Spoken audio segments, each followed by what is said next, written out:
একজন স্ত্রী 7টা কারণে স্বামীর কাছ থেকে তালাক চাইতে পারে। এই 7টা কারণের কোনো একটা কারণ যদি স্বামীর মধ্যে বিদ্যমান থাকে, তাহলে ওই স্ত্রী চাইলে তার স্বামীর কাছ থেকে তালাক চেয়ে নিতে পারে। আমরা জানি যে ইসলাম নারীদেরকে তালাক দেওয়ার অধিকার দেয় নাই। কেন দেয় নাই? এর যথেষ্ট কারণ আছে। কিন্তু যদি কোনো স্বামীর মধ্যে এই 7টা কারণের কোন একটা কারণ বিদ্যমান থাকে, তাহলে স্ত্রী চাইলে তার কাছ থেকে আলাদা হতে পারে বা তার কাছ থেকে তালাক নিতে পারে। এটা কিন্তু ওই কাবিননামার 18 নম্বর কলমের মধ্যে কিন্তু এই অনুমতিগুলো স্বামী তার স্ত্রীকে দিয়ে থাকে।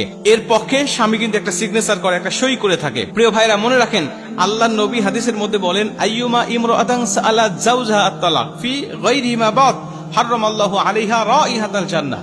কোন নারী যদি বিনা কারণে স্বামীর কাছে তালাক চায়, মানে এই 7টা কারণের বাহিরে কোনো একটা কারণ সে নিয়ে আসছে যেটা কোনো অহেতুক, একেবারে বিনা কারণ বলা চলে, এই সমস্ত অহেতুক ভাবে যদি কোনো স্ত্রী স্বামীর কাছে তালাক চায়, তাহলে আল্লাহ নবী বলছেন যে ওই নারীকে তো জান্নাত দেওয়াই হবে না, বরং তার নাকে জান্নাতের সুঘ্রাণ পর্যন্ত পৌঁছানো হবে না।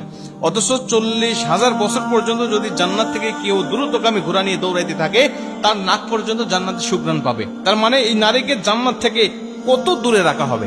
প্রিয় ভাইরা আমার, এজন্য এই 7টা কারণের বাইরে কিন্তু তালাক চাওয়া যাবে না। প্রথম নম্বর হলো, স্বামী যদি নির্যাতন করে স্ত্রীর উপরে, সেটা হোক শারীরিক নির্যাতন, হোক মানসিক নির্যাতন, এই নির্যাতনে যদি অতিষ্ঠ হয়ে যায়, যদি স্বামীর কাছে স্ত্রী থাকার মতো কোনো পরিবেশ না থাকে, নির্যাতনের মাত্রা এতই বেড়ে গেছে যে তার সাথে সংসার করা একেবারে সম্ভব নয়, ইম্পসিবল, তাহলে স্ত্রী ইচ্ছা করলে স্বামীর কাছ থেকে তালাকটা চেয়ে নিতে পারে।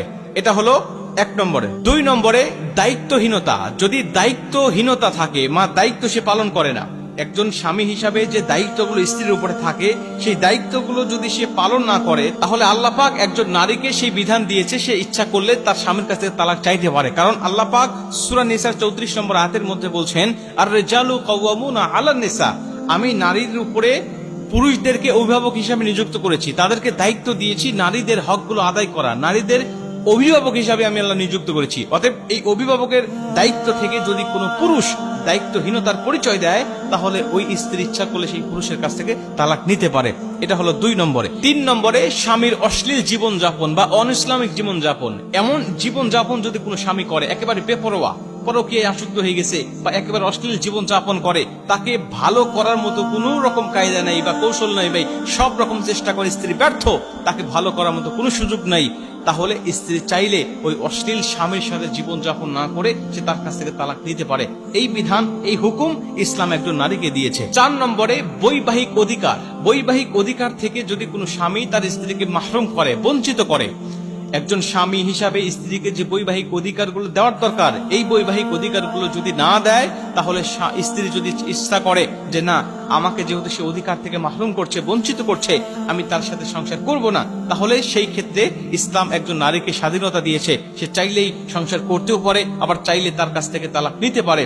এটা ইসলাম দিয়েছে তার উপরে এই অধিকারটুকু। 5 নম্বরে, দীর্ঘদিন ধরে স্বামী যদি অনুপস্থিত থাকে, যেমন ইমাম মালিক রাহমাতুল্লাহ আলাইহি এর সময়কালটা নির্ধারণ করে দিয়েছে যে যদি কোনো স্বামী স্ত্রীর কাছ থেকে 4 মাসের অধিক যদি সে দূরে থাকে, প্রবাসে থাকে বা বাহিরে থাকে, 4 মাস ধরে স্ত্রীর কাছে আসে না, স্ত্রীর হক আদায় করে না, স্ত্রীর কাছে থাকে না, এমন সময় কোন স্ত্রী যদি মনে করে যেহেতু আমার স্বামী 4 মাসের অধিক সে বাহিরে আছে, সে আমার কাছে আসে না, আমার খোঁজ খবর রাখে না, আমি তার সাথে আর সম্পর্ক রাখবো না বা তার সাথে আমার কোনো রিলেশন থাকবে না, তাহলে ইচ্ছা করলে ওই স্ত্রী স্বামীর কাছ থেকে আলাদা হতে পারে। কিন্তু কোন স্ত্রী যদি মনে করে আমার স্বামী বাহিরে আছে, প্রবাসী আছে, আমাদের জন্যই তো আছে, আমাদের সুখের জন্যই আছে, অতএব কি করা যায়, আমরা একটু ধৈর্য ধারণ করে থাকি, একটু সবর করি, তাহলে অবশ্যই সবরকারী আল্লাহ সবরকারীকে অবশ্যই উত্তম পুরস্কার দেয়, উত্তম প্রতিদান দেয়। অতএব যদি কোনো নারী ধৈর্য ধারণ করতে পারে এটা ভালো, কিন্তু যদি সে মনে করে না আমার আর এভাবে থাকা সম্ভব নয়, তাহলে সে আলাদা হতে পারে। এই বিধান, এই সুযোগ ইসলাম নারীদেরকে দিয়েছে। এটা হলো 5 নম্বরে। এবং 6 নম্বরে, স্বামী যদি ধর্মীয় থেকে বিচ্যুত হয়ে যায়, ধর্মীয় কালচার থেকে বা ধর্ম থেকে যদি বিচ্যুতি হয়ে যায়, অর্থাৎ মোরতাদ হয়ে যায়, সে ইসলাম ধর্মের ছিল, এখন সে ইসলাম ধর্ম বাদ দিয়ে অন্য ধর্মে চলে গেছে, বা সে বিধর্মীয় হয়ে গেছে, বা তার কাজে কর্মে সবকিছু বিধর্মীদের মতো, নামাজ কালাম থেকে শুরু করে কোনোটাই ইসলামের দিকে নাই। অতএব সে যদি ধর্মীয় থেকে বিচ্যুতি হয়ে যায় বা স্পষ্ট ধর্ম ত্যাগ করে ফেলে, তাহলে তো তার সাথে আর কোন রকম সংসার করার সুযোগ নাই। একজন স্ত্রী তখন তার কাছ থেকে বিচ্ছিন্ন হয়ে যাবে, আলাদা হয়ে যাবে। এক্ষেত্রে নারীদেরকে ইসলাম স্বাধীনতা দিয়েছে পরিপূর্ণভাবে।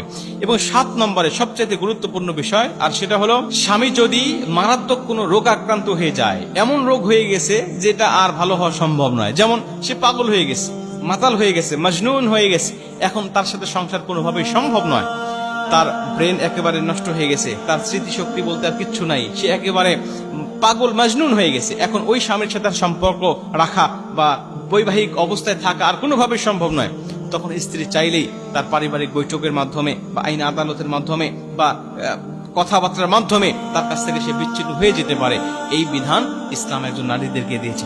এই যে 7টি কারণ বললাম, এই 7টি কারণ যদি কোনো স্বামীর মধ্যে থাকে তাহলে একজন স্ত্রী তালাক নিতে পারে। তবে স্বামীদেরকে উচিত এই কারণগুলো যেন নিজের মধ্যে নিয়ে না আসা, আমরা যেন যথাযথভাবে তাদের হকগুলো আদায় করি, তাদের উপরে যে দায়িত্বগুলো আল্লাহ আমাদেরকে দিয়েছেন এই দায়িত্বগুলো যেন আমরা সঠিকভাবে আদায় করি, তাহলে অবশ্যই আল্লাহ আমাদেরকে দুনিয়ার জমিনে একজন আদর্শবান স্বামী হিসাবেও কবুল করবে, আদর্শবান একজন বান্দা হিসাবেও কবুল করবে।